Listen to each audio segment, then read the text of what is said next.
Welcome back, everybody. Today, we're going to be talking about something crazy going on right now in Iran. You see, you might not know about this since a lot of progressive channels and outlets aren't really talking about it, and who is and isn't talking about it will probably be a pretty good litmus test for where certain public figures stand on certain issues politically. Where they stand in regards to their affiliations within the left, for instance, right?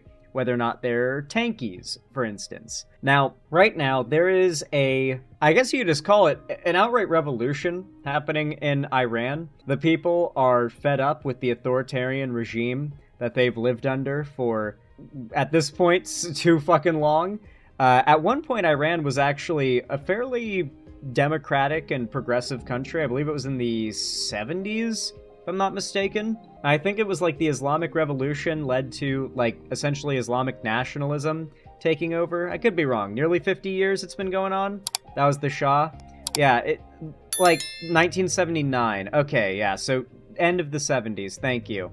Chat, stop spamming. You guys are spamming way too much. Democracy was pre-51, and then I think we basically just instilled American, like, policy for a while, if I'm not mistaken. I don't know all the history that well.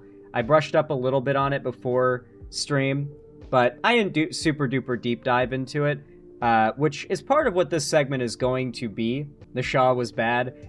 Well, that did result in a revolution already. Iran has seen a revolution in the past.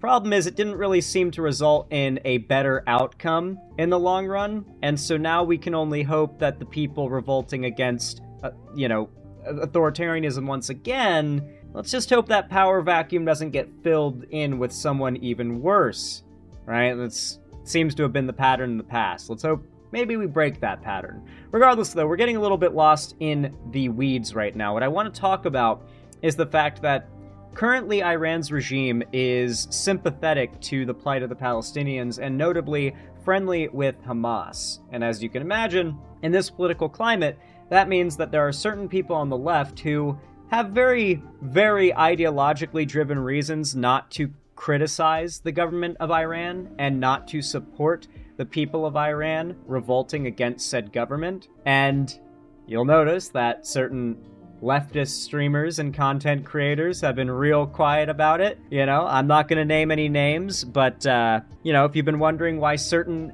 leftist streamers that you watch aren't covering this story, despite it being one of the biggest stories on the planet right now, then you have your answer. There are reasons. There are reasons. Hassan and Vosh, I guess, they would be included, I guess. Anyway, folks, the people of Iran are mass protesting, mass rioting. Apparently, the government has shut off the internet in Iran, like full internet blackout. Many areas have had their power shut off. Now, mind you, Vosh did cover Iran today. Well, there you go. See, Vosh is better than Hassan. Anyway, as I was saying, though, I've actually had fans in my chat tell me they're from Iran, that they're watching from Iran. I didn't even know that was a thing that people could do. Watch my stream from Iran. I didn't know that was allowed. I imagine it's very much not allowed right now, considering the state of the government cracking down and like great firewalling their citizens, it would seem. But I really do hope that for the, few dozen Iranian fans that I have in my community, I hope you guys are safe.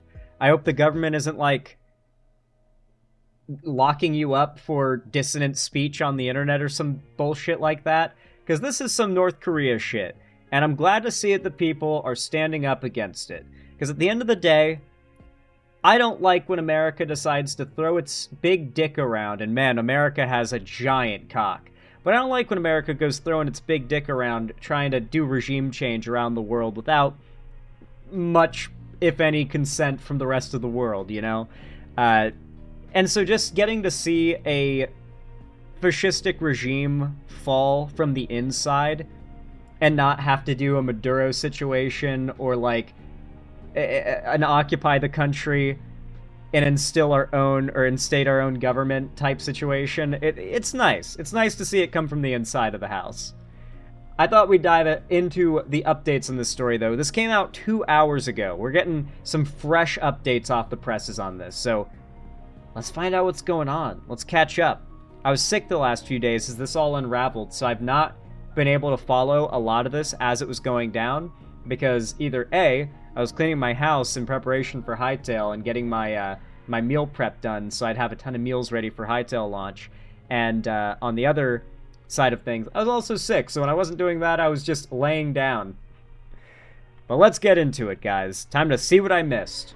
Thank you for joining us. As the anti-government demonstrations in Iran enter a third week, the president has addressed the unrest in a televised interview. Masoud Pezeshkian says protesters have legitimate grievances that must be addressed, but he has accused what he calls rioters and terrorist elements of causing havoc and puts the blame on the US and Israel. President Donald Trump has said the United States will hit Iran where it hurts if protesters are killed. This footage has emerged from a morgue outside of Tehran. It's unclear when it was taken, but it shows many body bags. Tehran hasn't confirmed the number of demonstrators killed, but activist groups based outside the country say it's in the hundreds. Iranian state television reports that more than 100 security personnel have been killed.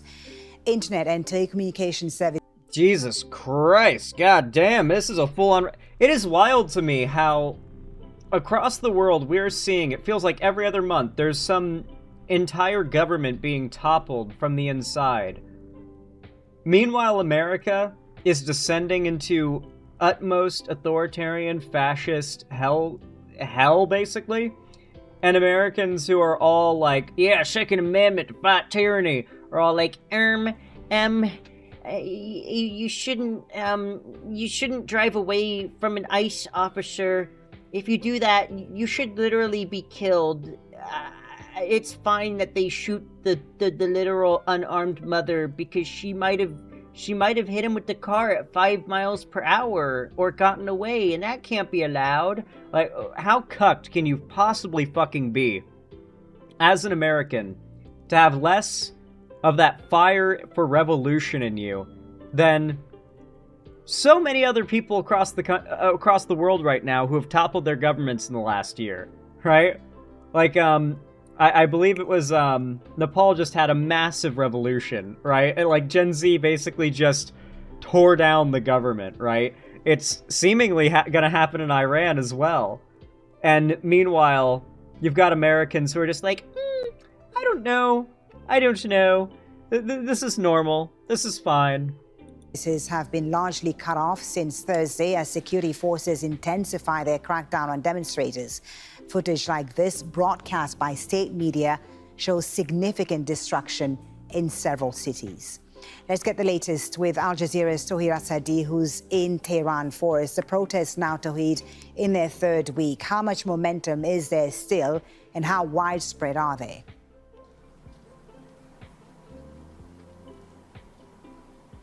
Oh, well, yes, indeed. It's about more than 2 weeks that we have been witnessing protests across the country in different cities, including here in the capital. The climax dates back to Thursday night when we saw hundreds, and I may say thousands of people taking to the streets. And in some cases, the unrest flared up into violence as we saw confrontation between the security forces and the protesters, who just decided to throw trash bins and block streets, set them on fire.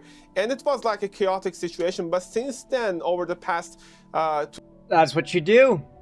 Once again, by the way, you'll notice that American conservatives right now see this. They see these protests where it's people like lining the streets with like burning dumpsters to block military and federal vehicles from deploying troops to like do God knows what to the protesters.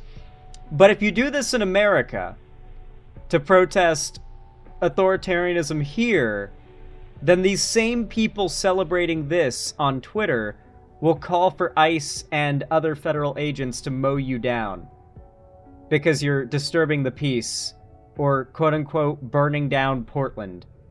Genuinely, conservatives believe that half of America's biggest cities are like smoldering piles of rubble that burned down in 2020. They genuinely think that half of, what city was it? Where they, I don't know why the name is, it's on the tip of my tongue. The city where George Floyd was murdered. Fuck, why, it's It's literally on the tip of my tongue. Regardless. Like, the Minneapolis, thank you, yes. Minneapolis has been the main focus of a lot of these protests. Conservatives still believe that half of Minneapolis is burned down. That half of its businesses are burned to the ground from the 2020 protests. Genuinely. They think Portland doesn't exist anymore. Meanwhile, they see this and they celebrate it. They should be celebrating both. They should be celebrating people using their rights, and even sometimes going beyond their rights to fight against tyranny where they see it. Because America was not founded by people who thought that freedom was less valuable than following the law that tyrants put into place. 2-3 days, we have been situation being a little bit, I would insist, a little bit cooled down, and we see less but still ongoing protests here and there in the capital and in other cities as well. Iranian President Masoud Pezeshkian came out with a statement today, at least taking just 3 important considerations into account. First, he tries to give this message to the protesters that he understands the economic difficulties that people are facing, and that comes in the context of soaring prices, high inflation, and the drastic devaluation of the local currency rial, which paved the way for many people to come to the streets and express their public dissatisfaction. This is there whether they take to the streets or not. Secondly, there is this security concern, as in some cases at least. We saw the protests going to a more violent level, and as you mentioned, we've got now reports saying that at least 100 security forces were killed. And of course, when it comes to fatalities, injuries, as well as the arrests among the protesters, we don't have any number that could be independently confirmed, as the country is dealing meanwhile with an internet shutdown, making it hard to access to reliable information in that regard. And there is a third point, and that is related to the possibility of a foreign intervention with respect to what we have been hearing from the US President. Honestly, at this point, I don't know what I'd rather have happen. Would I rather Donald Trump throw us into war with Europe by invading Denmark through Greenland, by trying to annex Greenland? Or do I want Trump to get us into war with Iran while Iran is arguably in a vulnerable state? Because Trump's gonna do one of these things, but I don't know if he'll do both at once. And if this is our options right now, like, what do we hope for? Will Trump invade Greenland or attempt some kind of military action on Iran? When that's our options, we know we're fucked, dude. We know we're fucked when the peace president is weighing, do I invade Greenland or deploy troops in Iran? What do? I don't know. Donald Trump about such a possibility, and now more reports are coming out to actually strengthen such a possibility, which is a serious security concern from the Iranian perspective. And I've said this before, by the way, Iran's no pushover. Now, if we go to war with Iran, it's gonna be a real fucking war. America's not been in a real war, like we've been in real wars, but like, you know what I mean, real fucking war, where it's like, okay, lock the fuck in. We're up against a real-ass opponent that's, like, maybe not on our level, but can actually, like, hold its own. You know what I mean? And then, yeah, Iran's hard to beat. Not that Iran would be super capable of destroying us. It's more that Iran is capable of drawing out the fight for so long that America loses political willpower to keep the fight going first. Guaranteed.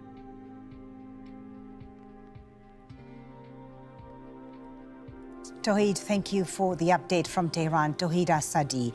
Let's discuss all this further now with Vali Nasser, who's a professor of international affairs and Middle East studies at Johns Hopkins University. Vali, thank you so much for joining us. I want to start with what's happening in Iran and play a clip from President Pezeshkian's interview where he called for the country, for Iranians to unite against rioters. Let's listen to that and I'll come back to you. The merchants closed the bazaar and they had criticisms. I had meetings with them and so did my ministers. We heard their complaints and we came to an understanding. We asked them to come and sit in a government meeting and they did. They told us their concerns. We will resolve their issues in every way that we can.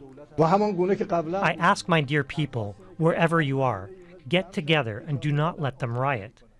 The people should be on the scene. If people have concerns, it's our responsibility. Imagine trying to outsource stopping riots to the people who are so pissed and desperate that they're rioting. To listen and solve them. But the bigger responsibility is not to let a bunch of rioters come and cause chaos for the entire country. We ask our dear young people who have a certain analysis of the country's situation. We ask you not to be deceived by rioters and terrorists. When you have incompetent fascists running a country, inevitably the people of that country suffer the economic consequences of that.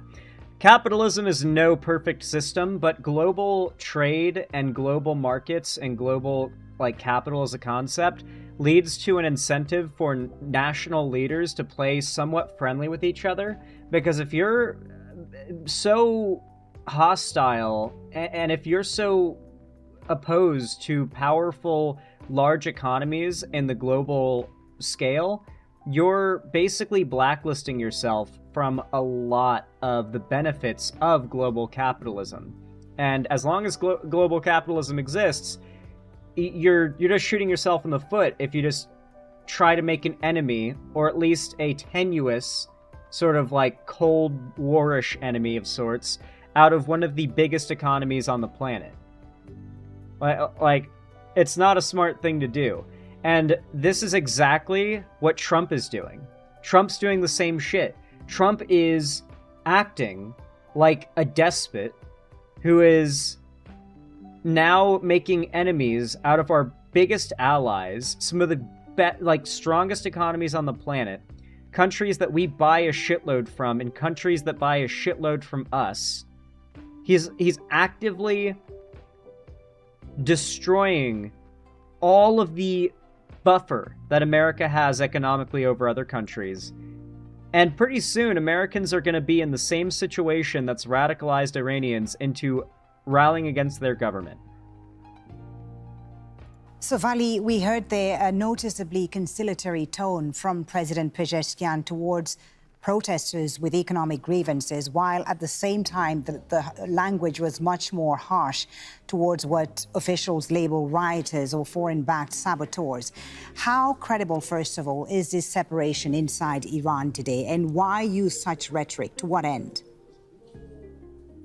I mean, first of all, what he said, despite being conciliatory towards those who have economic grievances, was not that much different from what the Supreme Leader and other state leaders had said on January 9th, namely that the protests were now being driven by quote-unquote armed terrorists, people who wanted to please. Where have I heard that one before? Isn't that crazy how you hear the Iranian government's response to people outraged protesting in the street, and it's like, oh, wait, did Kristi Noem say that? Oh no, it was an Iranian official. Ah, okay. Cool. Understandable misunderstanding. President Trump, as the Supreme Leader put it.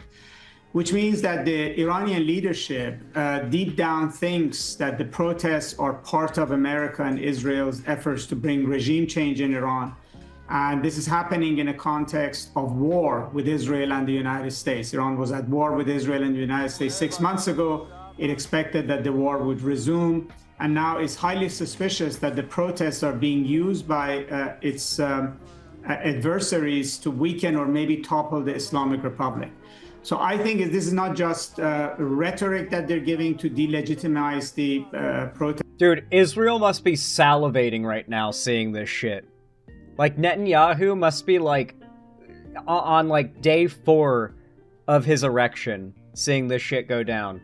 God knows what kind of crazy-ass Mossad operations are being planned, if not actively executed in Iran right now. Some of that is there. But I think that Iran's leadership genuinely believes that it's deeply penetrated by foreign elements, by foreign-backed elements that are able to operate in Iran at will, the way that they witnessed during the war, and that the acts of sabotage, arson, setting fire to mosques and to government buildings were perhaps deliberate acts of aggravating the situation. Yeah, and they may be wrong on this. I'm not saying they're correct, but that's their operating theory. I understand that. So we're seeing the demonstrations not just in major cities, but reportedly across provinces and smaller towns, not just in Tehran. How important is this geographic spread? And with the protests now in their 3rd week, do you think they can last much longer? How long can this go on before the regime feels threatened? Well, with the existence of internet and communication systems early on, obviously news spread across Iran very quickly, and protests also spread very quickly. Now the government has shut down the internet, which yeah, what's so fucked is, like, I know I've got fans in Iran, and they cannot see that I'm talking about them right now.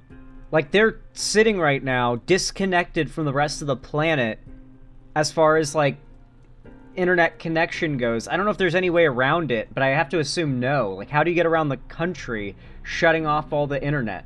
Like, God, imagine that. Imagine your president, essentially, just shuts the internet off for days.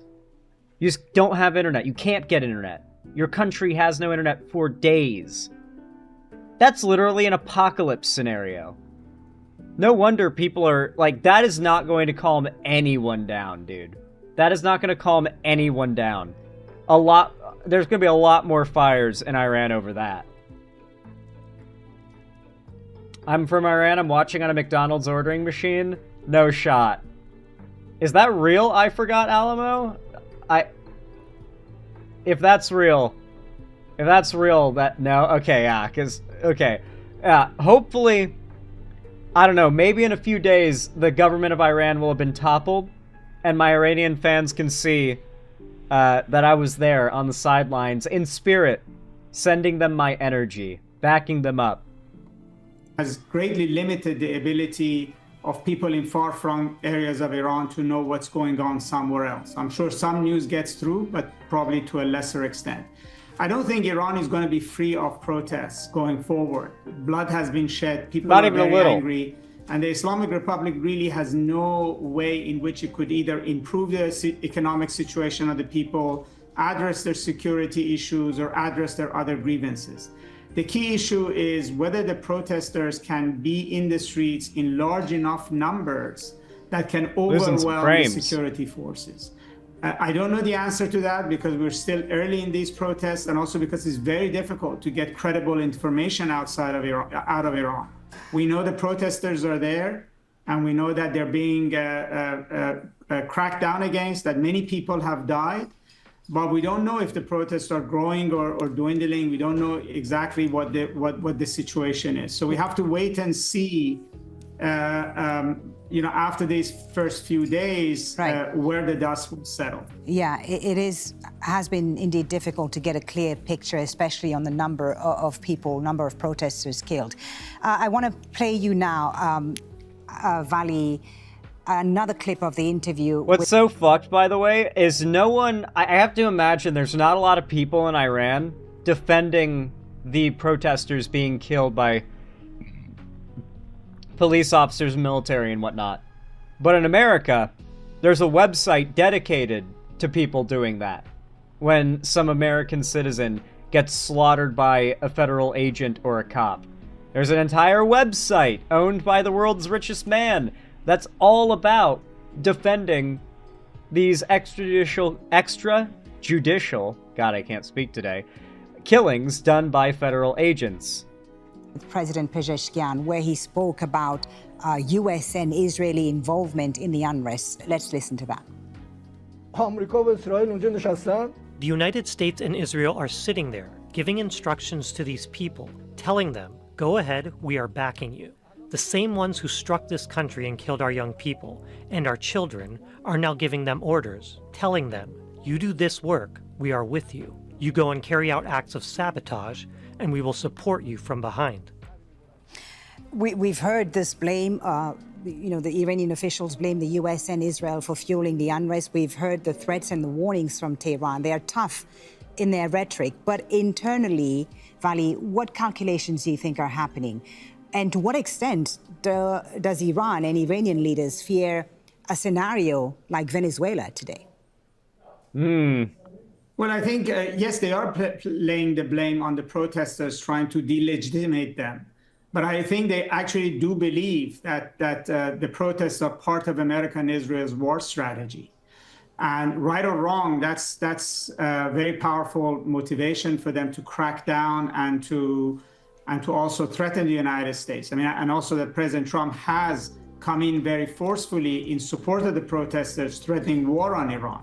So for Iran's leadership, the protests and American-Israeli war on Iran are not separate issues. They are part of the same thing. Now, Venezuela... And this is a big part of it, where, like, a lot of people who are on a particular ideological alignment, who would otherwise be super down to support people revolting against an authoritarian regime they live under, are not saying anything about this because the government that's being revolted against is sympathetic, or not even sympathetic, they just hate the country that these folks also hate. It's like, yeah, Israel is cringe. That doesn't make Iran, well, the government of Iran, based. It's not, when you can get your mind out of that way of calculating political right and wrong, you instantly level up like 10 levels in your political competence. Scenario is not easy with Iran because Iran's leadership is not one man, and also it's not very easy to access them. And also Tehran is much farther away from the closest port or American vessel in the Gulf than Caracas was from an American ship, and you could fly in helicopters. And second, Iran also has capability of missiles, etc., to hit back. But there's one parallel that is very powerful in the minds of, I think, Iran's leadership, and that is that the United States really did not want regime change in Venezuela. It only removed the president of the country and his wife in a show of, force, and then it basically put on the table a proposal for the regime to work with them, and then threatened that if they didn't agree, he would put an economic blockade on Venezuela. But at no point did he contemplate actually putting troops on the ground or actually changing the regime in Venezuela by force. And so the Iranian leadership may think that the United States may hope that either the protesters or a targeted American strike would eliminate the supreme leader or a number of key Iranian leaders. And then the United States basically would try to force whatever is left of the Islamic Republic to... Dude, imagine we wake up tomorrow to find out Trump has airstriked like half of Iranian leadership. At this point, I wouldn't be surprised. Like, tomorrow we just wake up and it's like, yeah, half of Iran's leaders bombed in the night. I think that might start a world war. That might start World War III. I don't know. I genuinely don't, because, like, I don't even know where from. That's the question. Would it be able to be pulled off? I don't know. I feel like the U.S. could potentially have military technology that we don't even fathom. You know, who knows what kind of insane, out-of-nowhere drone strikes we're capable of. He's done it once in the past? Yeah, I would have never predicted he could have pulled off the Maduro kidnapping until he did the Maduro well, I say he. Until Delta Force did the Maduro kidnapping. Listen, we got some pretty legit motherfuckers in our military, okay? Like, I'm sure they could figure something out. Do what the current... If the U.S. is going to succeed... The U.S. is good at winning a war in a day, right? The longer any conflict goes on for, the less well the United States does historically. Like, the faster that we can end the match, the better. That's how America wins. Just like a blitz to end the game with a W. But if it ends up, like, drawing on, the chances of America taking the W starts to drop rapidly. With the Supreme Leader currently refuses to do on nuclear issue, missile issues, and a host of other issues. So I think their reading of Venezuela is that the U.S. is dangerously active in Iran. The United States wants to change the game in Iran, but the United States is not about to invade Iran with troops. And the United States is not necessarily after regime change and nation building of the kind we saw in Iraq or Afghanistan. Okay, so we've heard President Trump reports that he's scheduled to be briefed by senior officials on specific options to respond to these protests in Iran, and you believe that a Venezuela scenario is unlikely. In that case, what do you think Iran can give in order for the US and even Europe to lift the sanctions, the snapback sanctions, because the protests we're seeing ultimately are a result of the economic crisis that Iran has experienced following the snapback being returned? I will say, putting sanctions on countries that are doing shit that's bad for America might be one of the more defensible things that Trump has done. Because prompting revolution done by the citizens of that country. Like, imagine if instead of invading Venezuela, we just kept the sanctions up and the people revolted like what's happening here. I'd honestly have to say that's kind of a W for Trump if he managed to, like, use sanctions to get multiple despotic world leaders ousted from power by their own citizens. Now, obviously, Trump would never do that with any kind of good intention in his heart. His goal is oil and political power, military power, and clout. He's very much an influencer. He's clout-driven as well. So, we all know what his real goals are, but man, imagine if he was actually playing 4D chess or 5D chess. You know, imagine if he actually was leveraging, like, the power of the United States economy to bring about economic ruin to countries that are unfriendly with the United States and then foment revolution against unfriendly regimes. That's good use of soft power, in my opinion. I don't even know if that's soft. I guess that counts as soft power. Yeah. This was disastrous for Iran. What concessions can the leadership realistically make today? I think yeah, this is very much a Trump broken clock right twice a day type situation. Don't get me wrong. I don't think President Trump was interested in negotiating with Iran after he bombed Iran's nuclear facilities. He was interested in receiving Iran's surrender, but not to negotiate. And that's because he thinks he already has taken care of Iran's nuclear program, Coconut. So he doesn't need to negotiate with Iran. Same with Cuba. And so that puts the Iranian leadership in a very, very tough position. And I think they're not thinking that far ahead. Right now, they're thinking about surviving this moment. And then... Spoilers, it doesn't work. Yeah, it does. Are you going to tell me Russia's economy is good? Russia does not have a good, healthy economy. And you know what else doesn't have a good, healthy economy? North Korea. You know what else doesn't have a good, healthy economy? Cuba, whose economy and government is actively collapsing because they don't have access to the United States global market. It does work, Jiggerath. It does. Look up every country and the state of their economy that's being sanctioned by the US. Alright, or has, like, embargoes that isn't allowed to participate in trade with the US. It is not good for them, okay? Oh yeah, it's not... Don't get me wrong. Embargoes and sanctions kill people, for sure.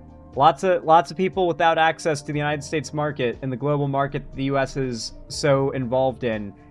Not ideal for the people there, but that causes revolutions, and it leads to bad regimes getting toppled. No, it isn't good for them, I agree. I mean, okay. Seeing where did they go from here. So they feel like that the United States has turned the tables on them by destroying their nuclear program, now is supporting an uprising in Iran.